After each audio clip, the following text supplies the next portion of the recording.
Now, how to set up your phone number, missed call text back, and calling features in Zapify.io. So, click Settings, then Phone System, and add number. So, search ang country na imong want. So, try na to, Philippines. Then, diri select business number. Then, buy nimo.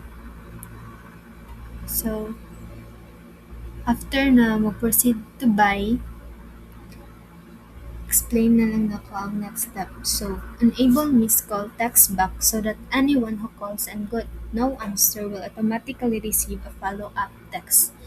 Then to make calls, go to any contact and click the phone icon. Calls are made directly inside Shopify.io.